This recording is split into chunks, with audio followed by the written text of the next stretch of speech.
Hey, what's going on, y'all? It's your boy Lump Dog, your favorite fantasy football commissioner's favorite fantasy football commissioner, and I'm back with another PPH video commissioner message, week number 13 of the 2021 season. Woo! I can't believe we're almost to the end, man. That normally would have been our last regular season game, but because the NFL has pushed out the games 1 week, we are pushing out our regular season one more week. So bonus regular season game this week in week 14. But let's go back and talk about week 13.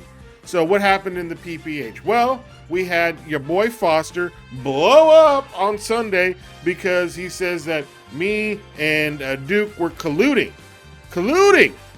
We're colluders. Oh, come on, bro. Really? So this is what happened, everybody. And I'm going to just tell you what my thinking is based on it, so you know where I'm coming from. Duke, on Sunday morning, had put Jalen Hurts on his bench because he was ruled out. Well, first off, let me preference everything. Why is Duke always doing shit up to the very last minute with his lineup? I can't believe that. It's just like, I'm so tired of it. It causes nothing but problems. Duke, you need to start fucking putting like a 5-minute time limit. Like at 9:50, you're done. Just stop fucking with your lineup, because every time you start messing with your lineup with 5 minutes left to go before the lineup slot, you always be causing problems. But anyway, so Duke sees that Jalen Hurts is out, so he puts him on his bench, and he goes and picks up Tyrod Taylor. Okay? So the system, CBS system, goes ahead and puts him into his starting lineup. So instead of where he has an open bench spot where he wanted to put him. Why you're picking up Tyrod Taylor when you have Hurts and Wentz is beyond me, but whatever. I'm not going to complain about that. That's $5 more into the weekly pool, so I'm all with that.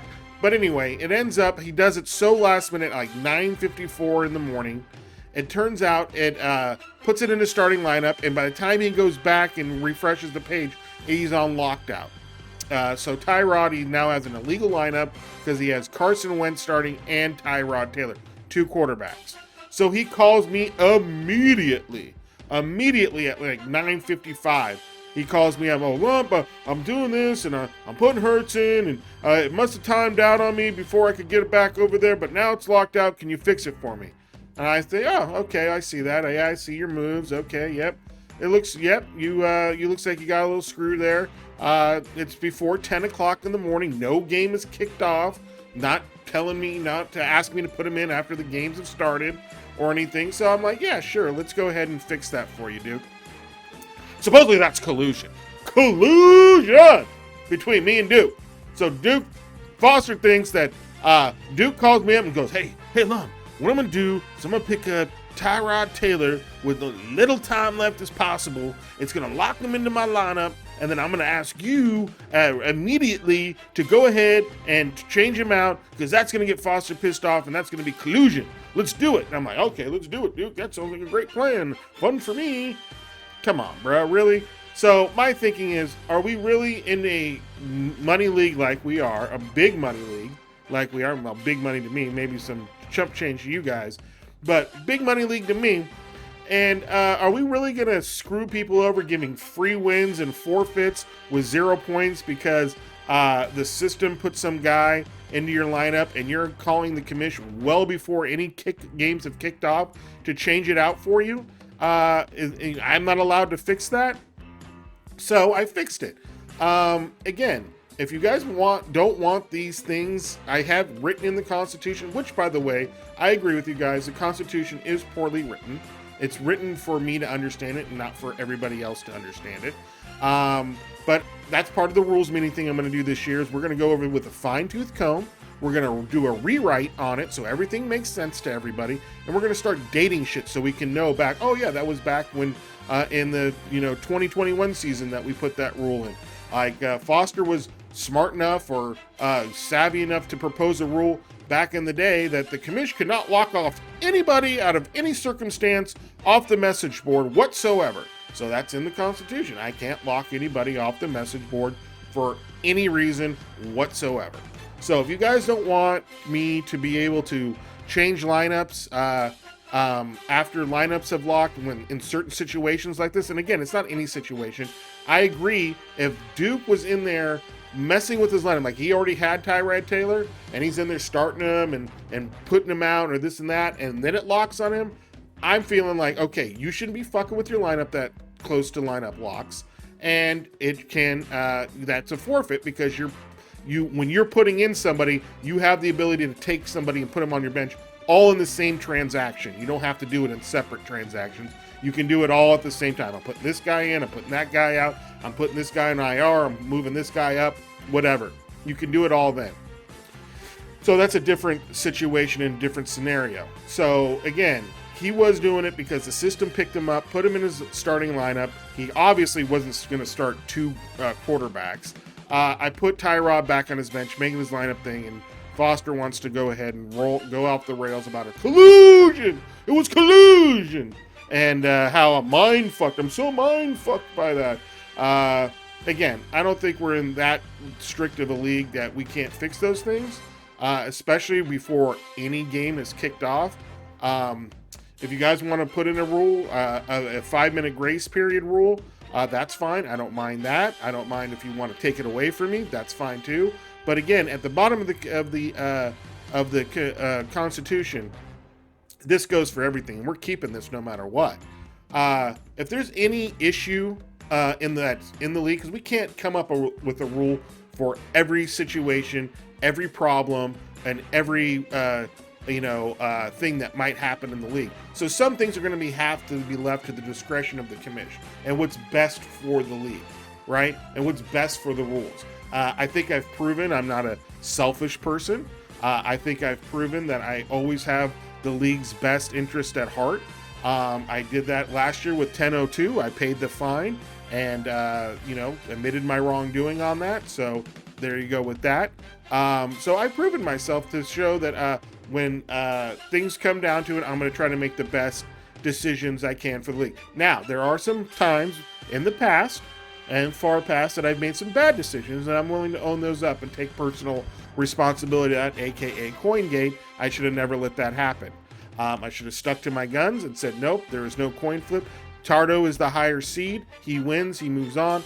But between Tardo saying, look, it's okay, it's fine, there's no rule, that's the best way to deal with it, yada, yada, yada, and then Duke machine gumming me into, we'll just go meet at a parking lot and we'll do a coin flip. Like, I should have known that they would, but I didn't know that Duke was so slimy like that, and that he would go to the depths to scam all of us. It was a learning experience for me as well. But anyway, it is what it is. I've made some bad decisions in the past. I'm willing to admit that. I'm not perfect. And I learned from those, and I'm not going to allow things like that to happen again. But something like this, totally innocent, went ahead. Duke was doing nothing wrong other than picking up a player. If you want to be as strict like that, to say, if you do something like that, that's too bad. Your lineup's locked. You can't do anything about it, even if before the games kick off. Then, propose a rule in this offseason about it. It wasn't collusion. It wasn't me getting mind fucked or getting played by Duke or anything like that. It was just how it went down. And it's a normal situation that any of you, I would have done it for anybody. Not even Duke. I would have done it for anybody that called me up. I've done it for people in the past where things have happened like that. Hey, can you take that guy out for me and slap that guy in for me? It's before the line's locked, but it's before games started. Sure, no problem. I can do that for you. So that's just the kind of commish I am, and that's why I'm your favorite fantasy football commissioner's favorite fantasy football commissioner, because I can make these type of decisions and see the bigger picture, and not, Foster's just focused in on his game and thinking that he was going to lose to Duke, but he ends up winning. So no harm, no foul, everything worked out.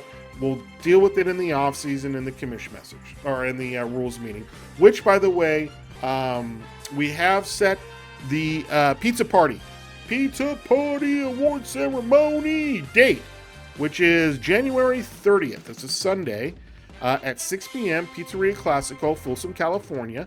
And we're going to be there. And the first place buys the pizza, second place buys the beer. And so I know people are going back and forth about, why doesn't the 29th? Duke said he had to work. He said he had to work. That's his long week, so he works on Friday too. So we have to have it on Sunday. 29th also doesn't work for Tardo because of the Pig Bowl. I would be really surprised if Britt could do the Pig Bowl, get all messed up at the Pig Bowl, drunk, blacked out, pack up all the stuff, and get over to the Pizzeria Classico by 7 p.m. on Saturday the 29th. So that ain't gonna happen. I would be really surprised if he was able to do it. And I think it works better for everybody that way. You know, the guys that do the Pig Bowl and do all that stuff, they can get that done. Duke has to work, whatever. It's a Sunday, I understand. I mean, Foster, I don't know why that doesn't work for you. You don't drink. You have that clean living, so I don't know, coconut water really get you messed up on Sunday nights and you can't get to bed? Or is it because you want to get to bed really early, like at 7 p.m., and you don't want to be out after 7 p.m. on a Sunday? Well, then go home. So, you know what? We'll try to get all the rules for where we're going to have the rules, meaning vote, out of the way. First thing when we get there, when everyone's there, we can get that rule vote out and be on our merry way. And you can go about your sleepy night and sleepy Sunday and get your beauty sleep. And you know, I know you wake up at like 3:34 in the morning to get your CrossFit in and get your Fox and Friends in with the Magnus and your coffee and all that stuff. So, you know, that could all be done still. So you'll be at home perfectly early, tucked in, nice and tight. Don't worry about it, Foss. We have you here. We got you. That's why I started at 6 p.m. So make sure you can get home in time to get your beauty rest. All right. So January 30th at 6 p.m. is the pizza party / award ceremony. J Nash out in Tennessee. I know you don't watch these, but make sure you go ahead and book your flight for that. You know what I'm saying? Oh, before I even get started, again, God, you guys got me messed up. Go ahead, hit that like and subscribe button. Hit that bell notification to get notified when all videos drop. Again, hit that like, hit that subscribe button. Make sure you give the channel just a little bit of love. You know, I'm not talking a lot of love.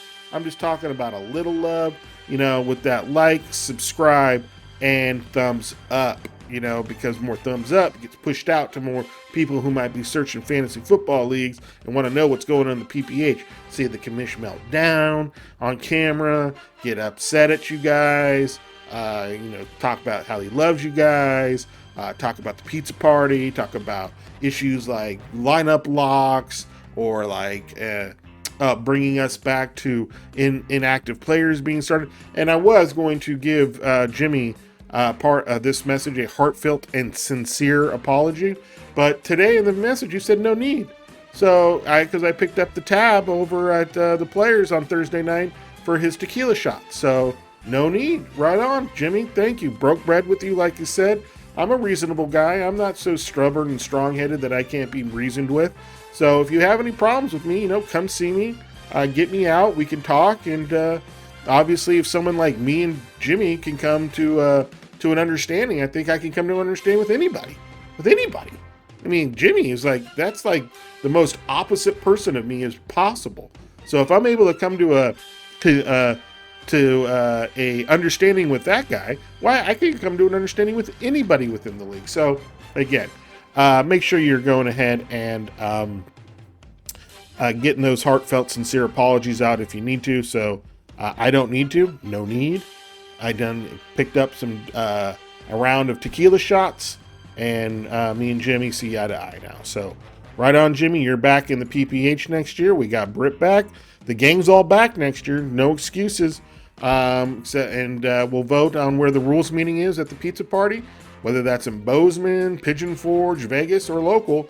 It's so far those are all the proposed places. So I don't know if anyone has any new proposals, but bring him to the pizza party on the 30th, and we'll vote on them, and we'll get that done. Yes, sir. Okay, so that's really all that really happened last week. I mean, we'd had some close games. I mean, we're down to the last regular season game now, which is really crazy to me. So football season goes by so quick. But we have about a month left of the season. Our championship game will be January 2nd. So just be prepared once the season ends, or, if you don't make the playoffs or whatever, you might want to pay your dues so we can get the first and second place people paid out as soon as possible, so they can pay for that pizza and beer. All right, so anyway, Which, by the way, Foss. Ice up, son. Ice up. That's what's up, Foss. Had to make sure you understand. You got to ice up. I just eviscerated you on the Commish message. Straight blowtorched you on collusion. Ice up, son. Ice up. Ain't no icing up, bruh. Ain't no collusion. There's no collusion. Get it real. Get real, son. All right. Anyway, let's go ahead and let's get to the scores. Yeah, that's what we want to do. We want to get to the scores from last week. And by the way, Merry Christmas out there to everybody. You know, they say there's a war on Christmas. I don't believe that. I think it's the holiday season. Foster always likes to say, oh, I love the holiday season. I get all in the mood and this and that. But then he's all yelling, collusion, collusion. You're being mind fucked by lump 1 and lump 2. Oh, collusion. But anyway, all right. In our first game of week 13, we had the haters take out the 289ers, 184.7 to 66.7. Again, 289ers have been out for quite a while. He's on the fishing boat. He's captaining that fishing barge at 2-11 there. Not much to really talk about on his team. He straight up told me that he doesn't even watch the Commish messages since Cone's Corner went away, so I'm not even really going to talk about his team. Haters might be tuning in for the first time in a few weeks since he's been really upset. But Derek Carr with 27.3, 17.4 from Keenan Allen, but now he's on the IR, so that hurts the old playoff chances. Got to win this week to really kind of make it because you're low on points. And 12.7 from Daryl Carlson. Again, been going with Carr over Lamar Jackson, even though Lamar Jackson's been bad. It worked out for you one week, but didn't work out for you this week. But it worked out for you to still get the win because you got only 84.7 points and got a W, which is pretty disgusting in my book. But get the win, and congratulations, improving to 6-7. 289ers falls to 2-11. All right, in the next game, we had the JM Flapjackers take out Patty's Playboys, 116.2 to 76.1. JM Flapjackers led by Matt Stafford with 47.7. Josh Jacobs with 15. I just read that this guy has got 9 kids from 8 different chicks, so this guy can't pull out of a driveway. He is just smashing and leaving deposits. So. Man, that guy, lucky he plays football and got some money for that child support. Leonard Fournette with 15.2, 11.2 from Hunter Renfrow, and then that was really about it that went down on his squad, but it was enough to score 116 and get him the dub. Patty's Playboys, man, why did you have to use this week to be your 76-point week? I feel like you're due this week, and I play him, so I feel like you're due this week for a big game, which kind of sucks, but had Aaron Rodgers out last week on that bye week and that COVID toe. So he had to start Teddy Bridgewater. Got him 27.4 points, 15.7 from Devontae Freeman, and that was really about it that went down on his squad, and he only got 76.1 points. Need to beat Patty this week, but he falls to 8-5. He's clear securely in the playoffs with that 8th win. JM Flapjackers improves to 9-4, and they're securely in as well. All right, in the next game, we had the Dirty High Tea get taken out by the Basket of Deplorables, 150.6 to 110.6. Basket of Deplorables led by Justin Herbert with 49.3, 19.1 from Damian Harris, 31.6 from Kittle, big game from George Kittle, and 17 from the Steelers defense. We went with Taysom Hill, ended up, look at that. This is how bad our quarterback scoring is. The guy throws 4 interceptions and still ends up with 37.5 points, and it's mainly because of the rushing yards. He had 101 rushing yards, and he had 2 passing touchdowns, but 37.5 points, man. With 4 interceptions, I had a double take on that. I was like, really? Seriously? Because that's like minus 12 points. So anyway, wasn't enough to get him the W. 17.1 from Connor, 19.9 from Cooper Kupp, the Super Cuck. And that was really all about that went down on his squad, and it wasn't enough to get it done. Dirty High Tea falls to 6-7, and Basket of Deplorables improves to 6-7. All right, in the next game, we had Return to Greatness lose to the Juggernauts with collusion. There was so much collusion in there that the Juggernauts ended up winning. Oh, I can't believe that's some shitty collusion, man. You think with collusion you'd end up losing the game or winning the game with the collusion. Return to greatness, 22.6 from Carson Wentz, 24.3 from Taylor. He's been a beast. 24.8 from Javonte Williams, and then 10.3 from Greg Joseph. That wasn't enough to get it done. Receivers really let him down there in the middle. Juggernauts led by with 43.6 from Kirk Cousins, 25.6 of that from Justin Jefferson. So that was the combo right there. 10.8 from Logan Thomas, 10.6 from the kicker Sanders, and then 13 from the Bucs defense. Gets that big 129.6 and that big win, 6-7-6. Looking to make the playoffs. Return to greatness, falling to 6-7, but even if he lost this week at 6-8, he has the points on, I think, anyone that would be in the 8th seed. So I'm pretty sure that Duke is making it at least minimum as the 8th seed, even with a 6-8 record. So that Jimmy rule might save him if he loses this week with the record. So we'll see how that goes. Okay, in the next game, we had the Mollywops take out Let's Go Brandon 114.1 to 99.6.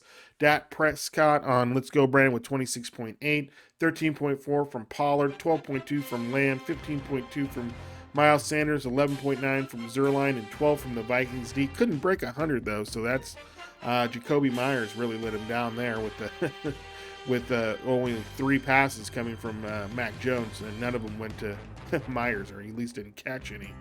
Patrick Mahomes with 22.6 from for the Mollywops, 10.7 from Najee Harris, 17.1 from Gibson, 16.2 from Godwin, 23.5 from Deshaunte Johnson, and 16.1 from Matt Gay. Gets him the dub with 114, improves to 10-3, and pretty much going into next week, I think, as the number 1 seed, because I think he would have the points over Jam Flapjackers if they end up winning, because they're 9-4 as well. So looks like he is locked in as the number 1 seed. So he might be looking at people's playoff matchups and plotting out. Because in our league, we have a little different rule where the 1 and 2 seeds, since we don't do bye weeks, the 1 and 2 seeds get to pick their opponents. Kind of like that. It helps to build some rivalries, and you get to maybe sometimes pump your own face because you're calling out the guy who might not be the seeding way that you would play, but you're calling out somebody else, and then they beat you. That's good for some good smack talk and hard feelings there, because you picked the guy who beat you. So anyway, he proves to 10-3 and looks like to be the number 1 seed.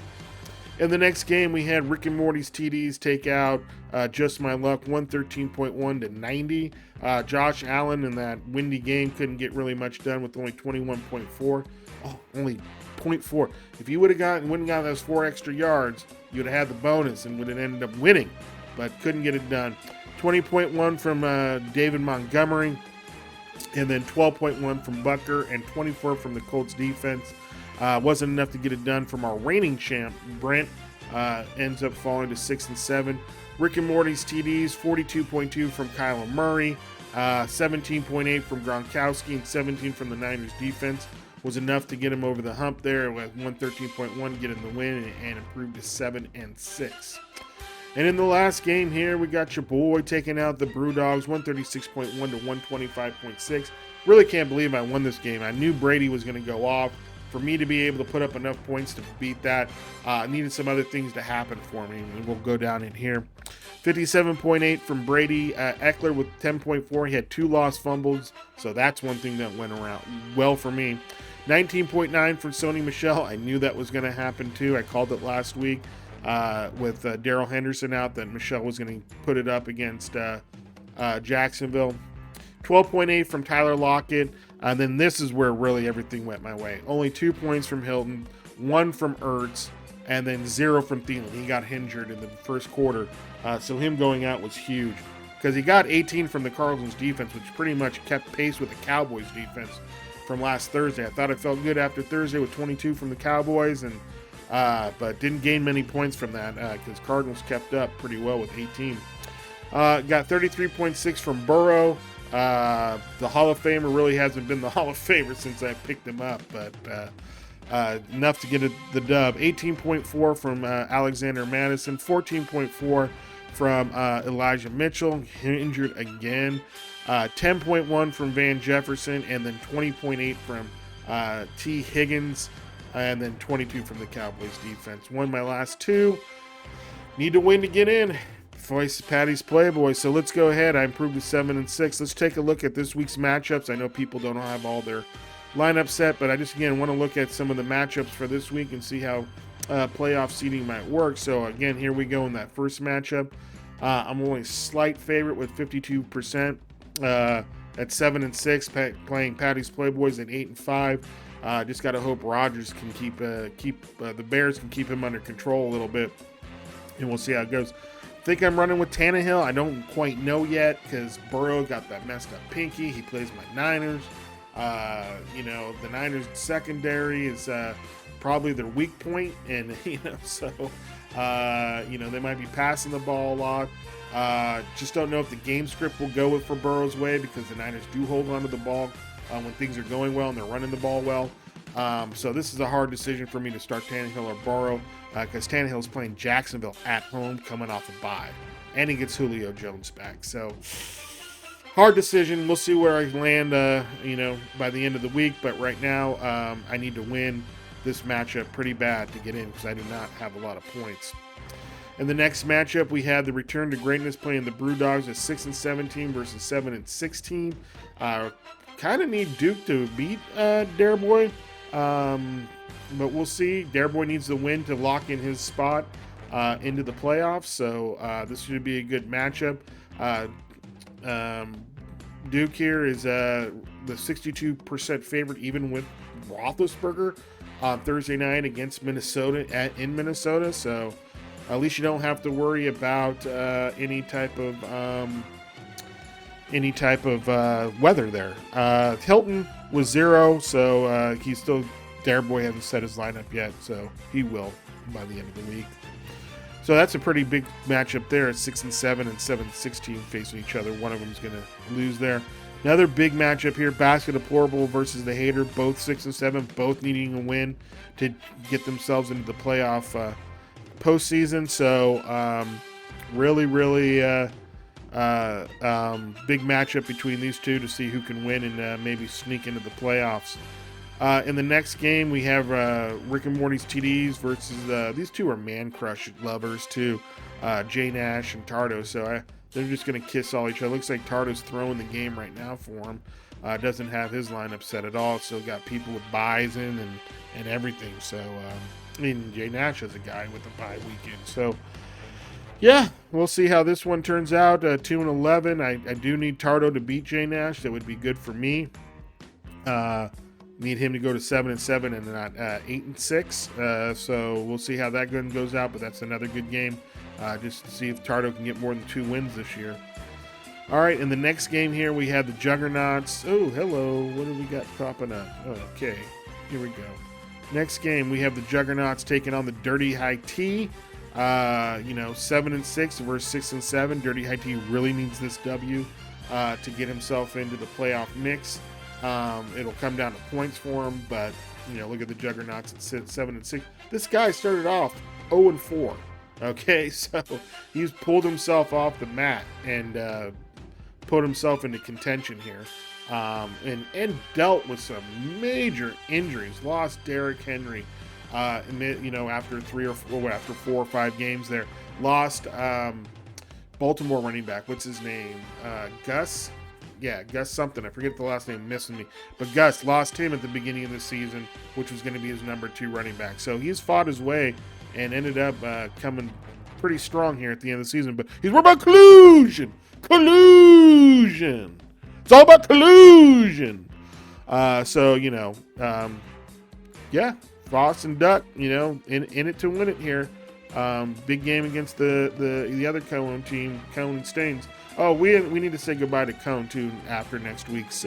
He's quitting the PPH. He isn't really cut out. He isn't PPH material. So we'll give him a going away shot out next week. JM Flapjackers versus Let's Go Brandon. JM Flapjackers, they're pretty much in the playoffs, locked up. Let's Go Brandon, he laid out a scenario in which he could make the playoffs, but needs a lot of help, needs everything to go his way. We'll see. I don't think it's going to happen, but crazier things have happened. We'll see how that goes. Not a big matchup though. And then the Mollywops against Just My Luck. Just My Luck does need to win this game to get any chance of making the playoffs. Right now, not looking good. Doesn't have the matchups really well with Josh Allen going against Tampa Bay, and then Darrell Henderson and Montgomery. Not great matchups against the Rams and Green Bay. We'll see how it goes. And then of course, Mollywops has nothing but great matchups this week, especially with the Chiefs playing the Raiders. And last time that happened, Mahomes threw for 405. That was against me that week too, by the way. So we'll see how it goes, man. That's the playoff race, really. A lot of things could happen. Let's go ahead and let's look at the points real quick. I know this is probably the part that everyone kind of just fast forwards and doesn't even really pay attention to. So I don't know why I'm doing it, but I'm just going to do it anyway.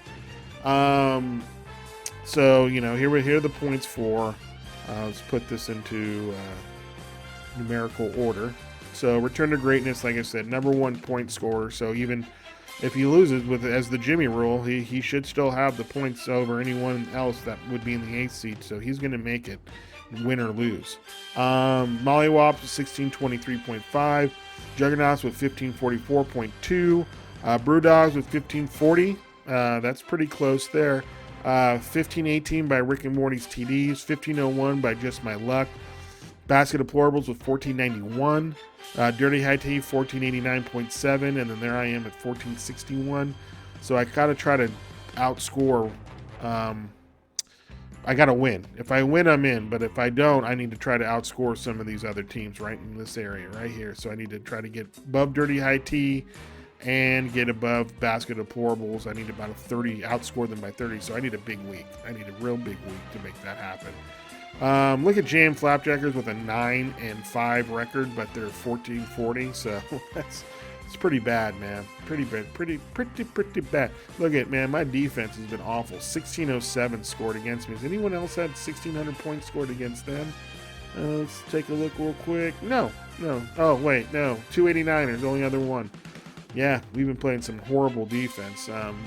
Just everyone that I go against to have 1,600 points scored against me and to have a winning record at 7-6 is pretty much a miracle. It just shows you the coaching job that I've done throughout the season to be able to even get to 7 wins. So there you go, man. There was PPH in week 13. There's the playoff picture. Looking at it. What do you guys think? Who do you guys think is going to get in there? Who do you think is going to win it, man? Let me know in the comments below. Let us know. Who do you think is going to take it all, man, and buy that pizza for the PPH and get the belt? You have to get the belt to them at the Christmas party, too. So, or not the Christmas party. Christmas was canceled. Tardo canceled it. The pizza party. Yep, pizza party at Pizzeria Classico. I called. They're open. So, that's what we're going to do. All right. Okay, y'all, that was the Commish message for week 13. Only one more Commish message left to do for the season. I can pack up all this shit and put it away for the off season. Looking forward to that.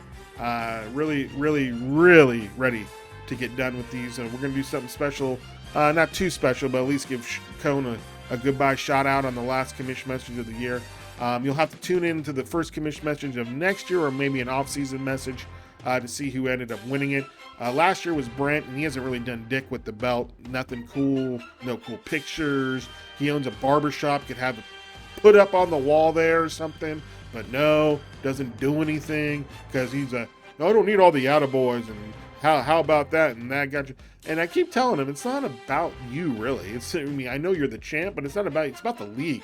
It's an opportunity for you to talk about the league. So, oh, that's a cool belt. What's that all? Oh, it's about this sweet old fantasy football league that I'm in, right? That's how you're supposed to talk about it, not yourself. Oh, yeah, well, I'm so good and I'm so great. No, you're supposed to talk about the league, how awesome the league is. Oh, we got all these cast of characters, and all these guys that we like to fight about and argue about all this dumb bullshit. And but when we all get together, we all have a good time and drink and laugh and, and bullshit. So that's really what it's about, Brent. It's not about you. It's about the league. And that's why we're so upset about you that you haven't done dick with the belt, because it's about representing us. And you haven't done a good job of it. You really haven't. You've done absolutely nothing with it. So looking forward to hopefully next year's champ. 2 years in a row with Paulie and Brent as champs has really put a downer. I'm really hoping whoever wins it this year can at least step it up a little bit, just take it to to a acceptable level. We're not looking for greatness really with the belt, but just, put it out there, have some one or two cool events that you take it to and get some pictures with it or something. So, all right, y'all, that was the Commish message in week 13 for the PPH 2021 season. I'll catch you all next week, and good luck to everybody. We'll see who makes the playoffs next week. Peace.